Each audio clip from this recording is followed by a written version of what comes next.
A life in commercial retail and drugstore development turned into a career in self-storage. What a blessing for him. Hear him talk about it today on Stories Behind the Door, where we highlight the people who make self-storage and small bay flex special. Today, one of my dearest friends, one of the first people I connected with in the industry, pleased to welcome David Clarke. What an exciting day for me today on Stories Behind the Door. This is my first cheerleader in storage. And quite frankly, I've put this out there before, but without David Clarke, Thaddeus Campbell is highly likely not still doing a podcast. So before I get into any questions or anything, David Clarke, just know that it's A, an honor to have you here, and B, I'm so grateful for the role you played in my career in self-storage. Well, it's great to be here, Thaddeus. I'm blushing. I don't deserve that kind of credit, but I guess my personality is to be an encourager, cheerleader for people, and you are certainly deserving. I appreciate it greatly. I've said this story on LinkedIn briefly, but it bears repeating that when I first started doing the podcast, I was a few episodes in and I didn't know a whole lot of people in the industry. It was a challenge to get people to even come on and be guests at the time. And you called me up out of the blue one day and were like, hey, keep doing this. This is amazing. It's something that the industry needs, and you're doing a great job. And nobody had said that about my podcast up to that point at all. And listen, this is something that takes time. It's not an easy thing to do. It takes up bandwidth. That being said, I'm so grateful because of all the things I've done in self-storage. There is no doubt that the return on investment of the podcast has been by far the greatest for me. And without you, quite frankly, I probably would not still be doing this. So owe you a tremendous debt and it will eternally be grateful. That being said, I'm going to cut to the chase now and I'm going to get to what the Stories Behind the Door podcast is all about, which is not Thaddeus Campbell. It's about David Clarke. I start this off always the same. You've been a follower for a very long time. I love to know the story of how people got involved in self-storage. First of all, what is the door? The door, it's a roll-up door, right? We got self-storage. I also do small bay flex. So the door is like, hey, it's a roll-up door. That was the whole play on words there. I appreciate the question though. That was kind of good. It's good. It's good. Well, it's an honor to be with you and with your followers. I'm a pretty old cat. I've been in the business for a long time. And when I say the business, I'm really not speaking of the storage industry or channel so much. Most of my career has been in corporate real estate, starting way, way back. I won't say the year with Safeway stores. It's kind of interesting because Safeway at that time was the largest retailer in the world. Well, they sometimes flip-flopped with Kmart, but it's kind of shocking to think about it. But I was green. I was in the real estate department, and that began a series of, I hope to say, upwardly mobile, mostly with retailers from KFC to the Heckinger Company. I was director of real estate for a regional food store chain in Virginia. And ultimately, my biggest pops, if you want to call them that, were drugstores. So I was a director of real estate at Rite Aid Corporation and then was recruited by Eckerd and then became ultimately a developer with several development companies, the last two or three of which I've been a partner in.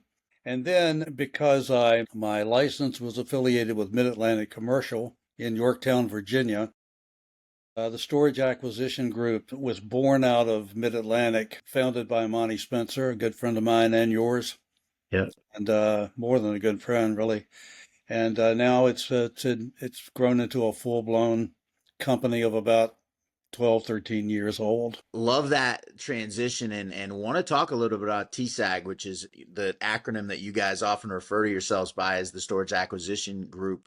Tell me about the birth of it and tell me a little bit about Monty Spencer and his role and how that's impacted you and your life in storage. Well, it's the Storage Acquisition Group was Monty's baby, and for most of its life, TSAG has had one client, which is really unusual, the largest private owner of self-storage in America.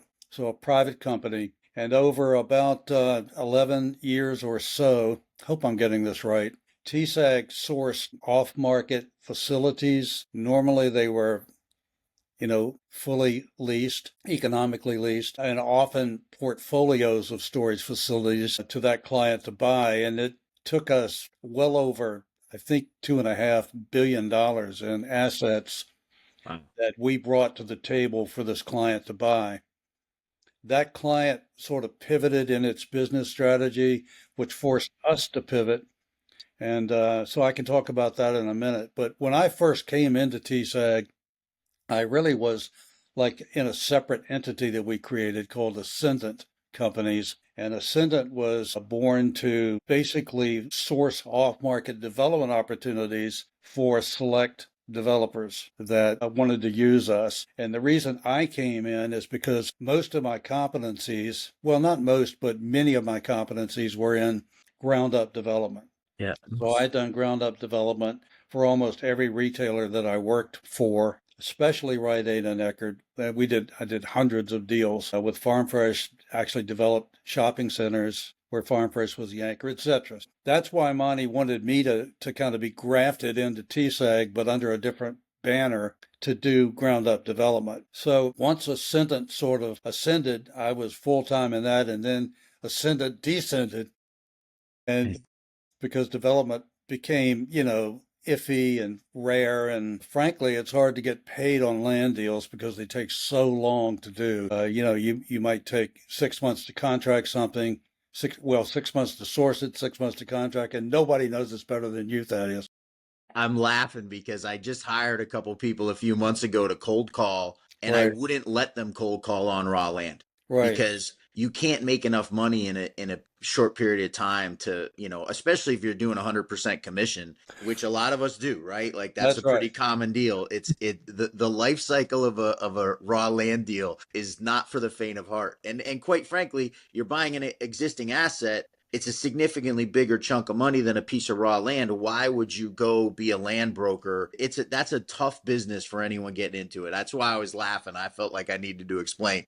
It's true. It's true. And a year to entitle it, and any developer with a brain is not going to close until they can be shovel ready. So you basically got that much time built in Yeah. before the commissioned agents gets paid. And then, of course, the way the world works, the way our business works, commissions get sliced and diced, and then they net out to you, and you can actually go to the grocery store. Yeah. But Yeah. It's a good circle back to Safeway right there. That was right, well right, done. right, right. So in time, Ascendant kind of became not a thing, and I moved over into TSAG as a full-fledged part of TSAG, and happy that I did. So now, As am I, my friend. As well, am I. thank you. So now with the you sort of pivot that TSAG has made, um, well, let me say this: there are plenty of very large brokerage houses that list storage properties, portfolios, and they're very, very good, very Yeah. successful. They have most of them have 3 floors of people working on underwriting and producing materials for offerings. And, you know, we don't try to compete with that. We consider ourselves to be a sort of a boutique broker specializing in off market properties and portfolios. And what we offer to a seller, if we can source, we don't actually ask for a listing, although we could list. What we say to a seller is, we will do a full underwriting of your property. We will package it. And I must say, our offering packages now are as good as anybody's in the industry, top level. So we say to that seller, we'll do all of that for you. You give us the information, we'll put it all together, we'll do the underwriting. And then we have a number of highly well capitalized, highly experienced buyers who have different buy boxes. Some of them will look at a CO or early lease up. Some will look at 50% physical occupancy. Others want, fully stabilized properties. Some are looking to add to a portfolio. Some have never been in the business. It's just a whole mix of people, but we've got their buy boxes. So we get a deal in house. We will send NDAs out to any of our buyers, select buyers or prospective buyers, and then we'll send them the offerings and wait and see if they want to make an offer. It's pretty simple process, but we have to carefully match willing buyers to willing sellers for the types of products, and they want in the geographies that they want. That's also important to say. I'm intrigued by this. Tell me the advantage to the seller in this setup. What are you giving to the seller that's helping them ultimately maybe get a better price? Well, that's a delicate balance, that is, because many sellers will say, look, why should I, put this in your bucket and you're going to take it to several buyers? What we tell them is versus putting it out to the world, right? Which is what the larger brokerage houses do. At least they do it eventually. Maybe they take it to a select group at first. I'm not sure. But, what we promise the seller is, look, we're not going to take an offering and e-blast it to the whole world. Many sellers, owners, rightfully are concerned that too much noise will devalue their properties or appear to devalue their assets. And I think there's a lot of truth to that. I think So especially for the last couple of years, it's safe to say that we've seen some properties that have come on the market that have sat stagnant, and over time, that's a cost to the owner and value, the perceived value of the property. exactly.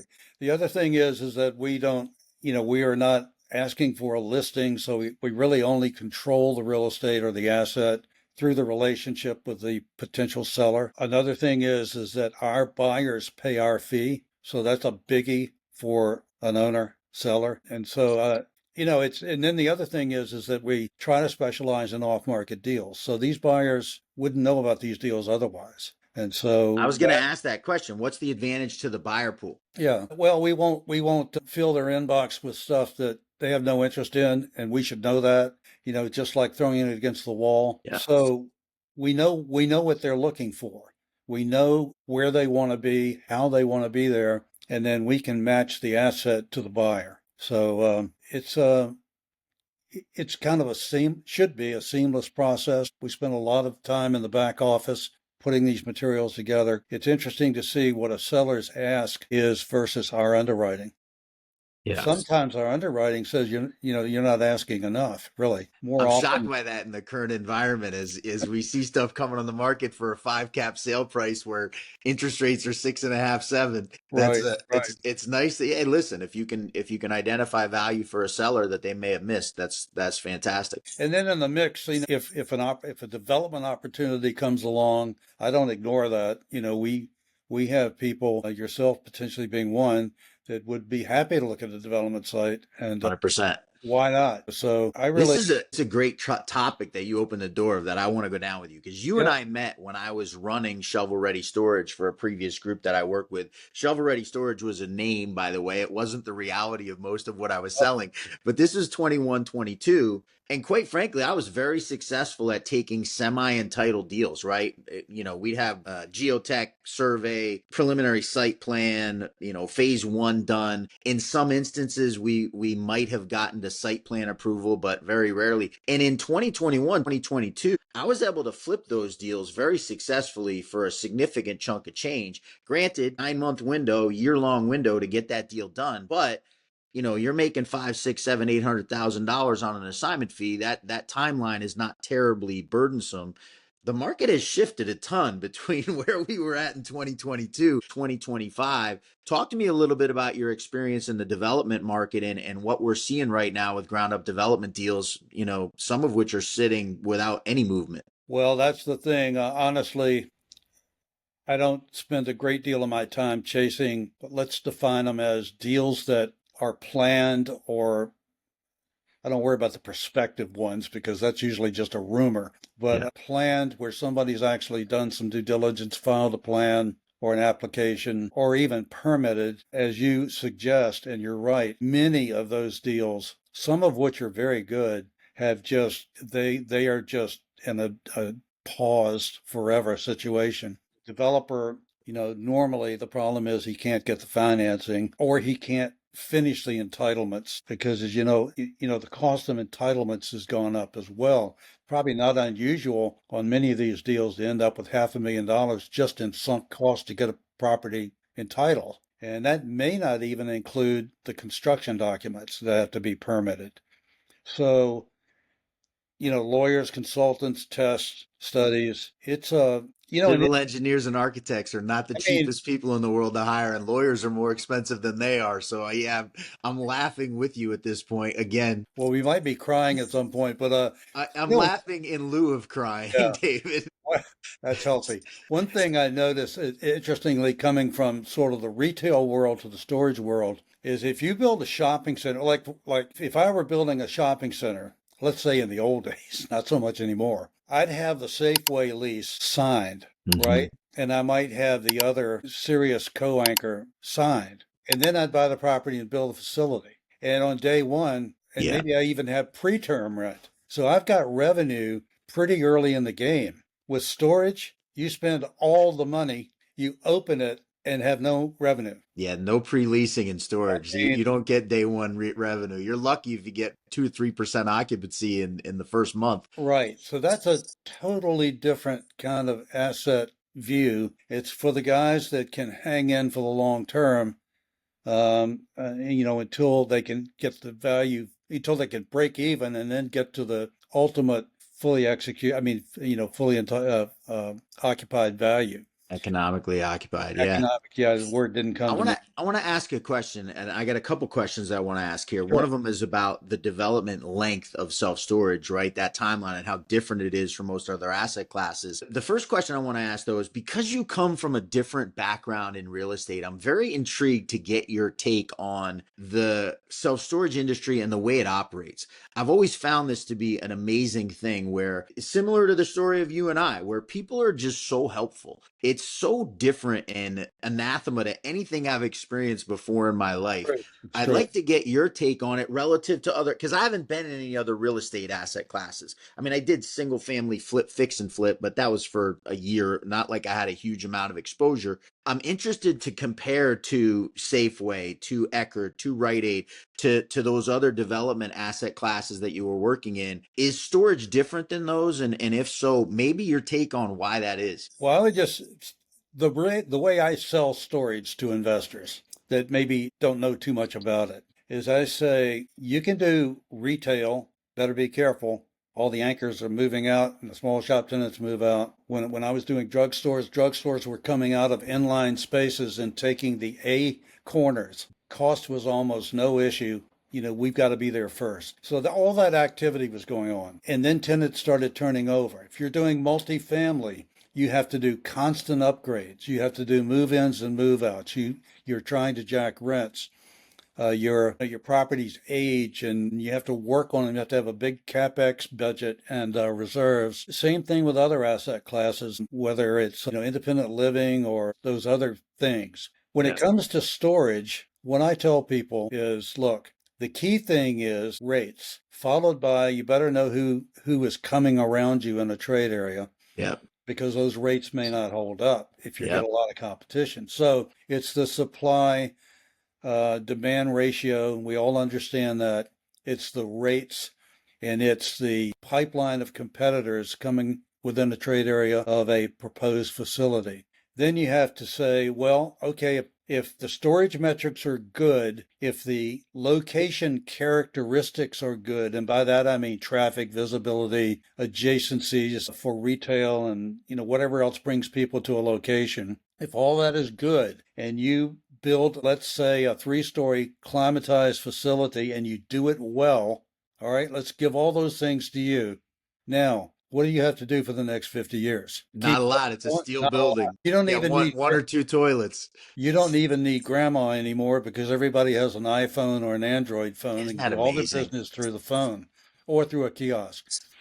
You know, what a business. And if someone doesn't pay the rent, you send them a certified letter. If they don't pay it again, you send the second letter, and then it's storage wars and you rent to the next guy. Yeah. Maybe only the cash liquor business is better. I don't know, but The cash checking and cash liquor business, maybe. But on the flip side, I don't want to be involved in those businesses because I'm no, not you really don't. doing right by people. I No. don't think that's, God bless you if that's your business model, but not what I want to be in. And this is something that's interesting to go off on. I've been talking about it a lot lately with my friend Chris Berg. We do the self storage report. Oh, he's great. He's great. This is a necessity for people, right? This is not like people are using storage nowadays. Yeah, they store their Christmas stuff and maybe they store grandma's furniture. And, there's some things that might eventually get thrown out when they move out of their unit.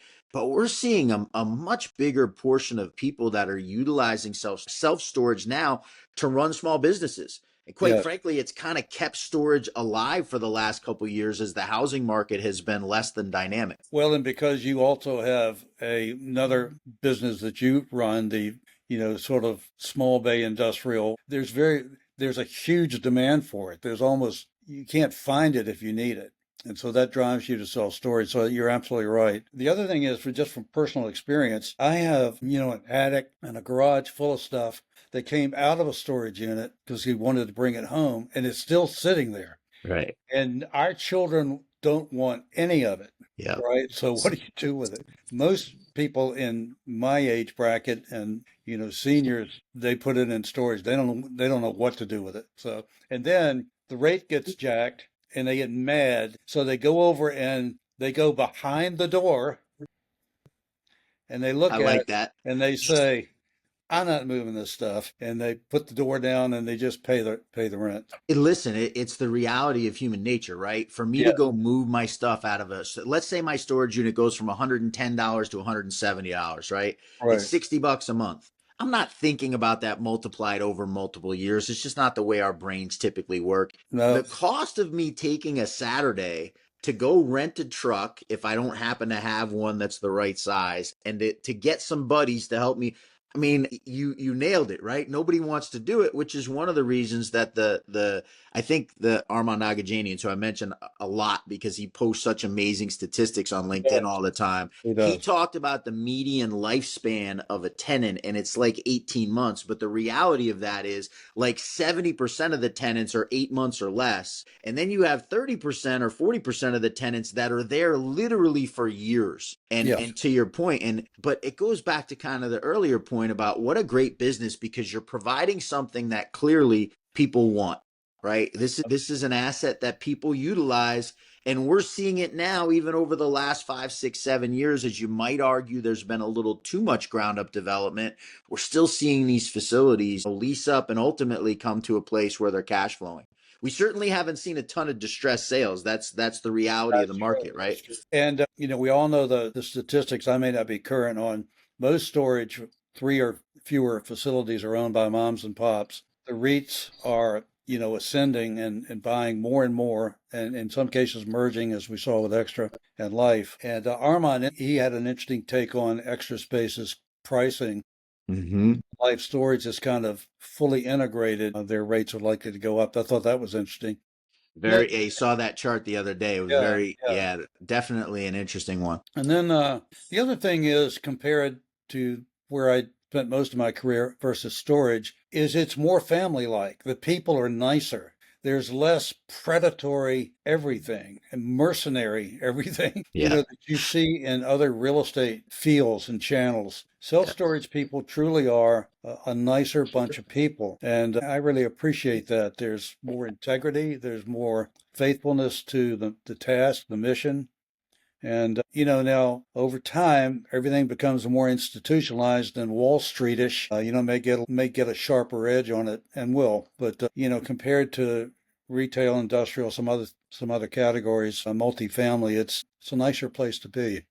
And yet, the other thing that's changed pretty dramatically is AI, and the the algorithms that the big boys are developing or have developed and are maturing are, I mean, it's a whole different deal. It's no more seat of the pants. It's And it brings up a really interesting point, and one I'd love to ask you, because we kind of know, like, I'm not to throw Extra Space under the bus, because it's not really, it's not their fault it happened widespread, but they were kind of the originator of the discount strategy, pricing, and ECRI policy. Mhm. The reality is, in most stores these days, it's not a human being making that decision. It's an algorithm, right? That pricing is generated automatically. And yeah, I'm sure there's somebody whose job is to oversee it. So I guess the question I would ask you at this point is, and I've had a lot of discussions about this, this kind of discounted pricing strategy, and you alluded to it earlier with the person who, gets mad because their price jumped and they maybe didn't expect it. It's worked in a It certain has worked. sense. Does that make it right? Is it something that as an industry we should be doing? Well, I know what my friend that you interviewed last had to say about that. Yep.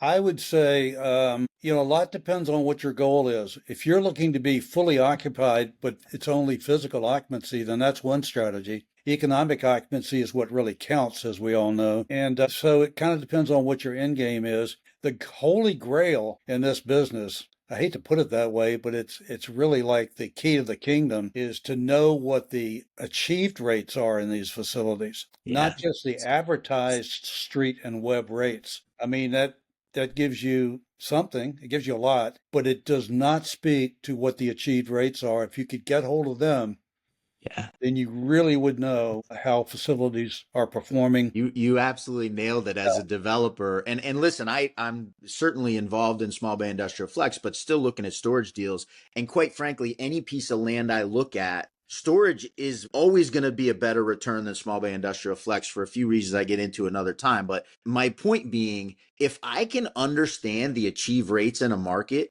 very clearly, that's a ground up developer's dream. To your point earlier about how the REITs and big private equity, I had Matt Lang on last week, Go Store at Madison Capital Group, Bo Agnello, the COO of that company, was on a few months ago. They combined Snapbox and Go Store it purely to get to a place where they had enough stores where they could start to have that data themselves and start Right, to make more intelligent right, decisions. And they came to that realization that, hey, Extra Space got 2,600 stores that they have the data for. Of course, they can make a more intelligent decision about right. where to go because they have the achieve rates. Exactly right. They've got a huge database of actual rates, and that gives them a tremendous advantage. There's no question about it. The other thing that I could mention is the ascendancy, even within institutional investors, of RV and boat storage. That is really becoming big. I'm not sure I understand why, because these RVs that people are buying are, $1 million, $500,000 or more, and not to mention boats. I don't know where it's all coming from. It's becoming more difficult for those owners to find anywhere to store their properties safely and conveniently. It's harder to entitle those types of projects, even harder, I think, than, self-storage. Still so new. It Quite is. frankly, one of the things and when I say we, S3 Partners, the company I work for and am in charge of business development for, we do a lot of boat and RV storage. One of the things driving that is that most new housing developments now are in HOAs. Yeah, And even though there are some states that have precluded HOAs from stopping you from parking your RV, there are still a lot of places where the HOA is able to say, hey, you're not allowed to park your boat or your RV on your property. And so you need somewhere to go and somewhere to put it. And if you can build a safe, well lit, secure facility, you nailed it. People are paying hundreds of thousands of dollars, millions of dollars for these boats and RVs. Is $300 a month going to preclude them from having a safe place to store it? Safe place to store it? No, it's not. I'm going to make a quick plug here because on July 18th, I'm going to be in Anaheim, California for Toy Storage Nation. So anyone who happens to be watching who's more interested in that boat and RV space, they're having an executive workshop July 18th in Anaheim.